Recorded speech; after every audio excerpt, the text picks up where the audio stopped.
செபித்தார். மணி மகுடத்தோடு பிறந்தான் கனியா பிள்ளை.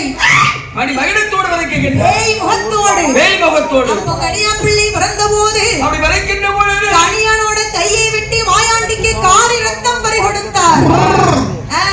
காரி ரத்தம் பறி. எப்படி? அர்த்தம் கெட்டுனா